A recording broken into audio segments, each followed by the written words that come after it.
Kota waan nyaanna guys. Ayni jamal jedhama. Yookaan gargaa jedhama afaan Arabiitiin jechuudha.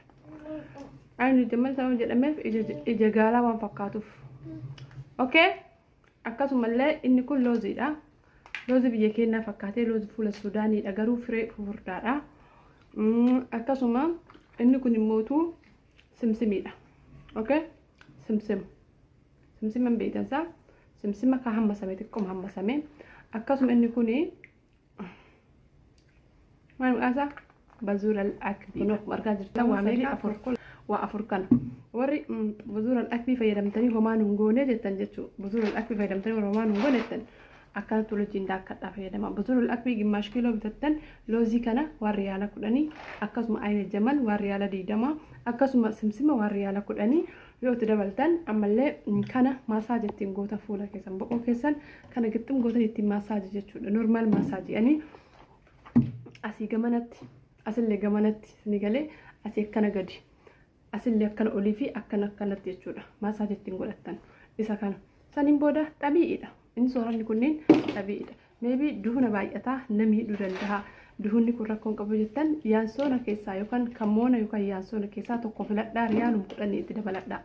Yaansoona jechuudha barbaadan fidee firee isaa isin garsiisuu danda'a jechuudha yaansoon. Okay? Walitti daakkatanii ittiin fayyadamtaniin akkamitti egaa daayitanii waliin miiksi gootanii booda yoo barbaadan aannan wajjin danfisan yoo barbaadan immoo tuyyuu shoorbaa kookara wajjin fayyadamullee ni dandeettan osoo amma bazuura al-akbii bichaa ta'e shoorbaa kookara wajjin danfisan fooliin isin dhabuu danda'a. Isinitti toluu dhabuu danda'a. Amma garuu waan loozillee of keessaa qabuuf kanallee of keessaa qabuuf akkasuma ayna jamalillee waan of keessaa qabuuf as keessa fooliin isallee ni dhokataa jechuudha bazuura al-akbii. Haala kanaan fayyadama. Birri baasuun keessan eegan nafne faayidaa qabeeyyii ta'a isiniin jechuu barbaade kan isinii fide bazuura al-akbii warri barbaadan akka kanatti yoo fayyadamtan dhugumatti ni milkooftanii jechuu kophaa isaa namoonni hedduu fayyadamtanii jirtan. Akkuma kun gahee mataa isaa qabu kunillee gahee isaa mataa isaa qaba akkasuma kunillee akkasuma kunis akkasuma jechuudha. Innaa fuula keessan lakkimaa isin guuta. Ammoo kanaafi kanaa olii waa 10 ol kanneen dabalatee kan wajjin daakkame miksii qaama guutuu namaaf dabalu kun an haala kanaan qopheessatiin isiniif kennaa jira. As ijoolleen Qaataar jirtan fudhattanii itti fayyadamuu ni dandeettanii jechuudha. Kanan hundi of keessaa qaba. Kanaan alattillee waan gosa 10 ol of keessaa kan qabu jechuudha. Okay? Akka fakkeenyaaf viidiyoo amma waggaa kanaa gallakkisaa jira.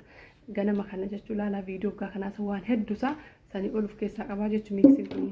Innaa isa sawwarri qaama guutuu furdachuu barbaadan fayyadamuu ni dandeettan. Kunis haala bareedaadhaan kiiloo keessas ni dabalee fuula keessas ni guuta dabbaas ni baasa akkasumallee harma keessan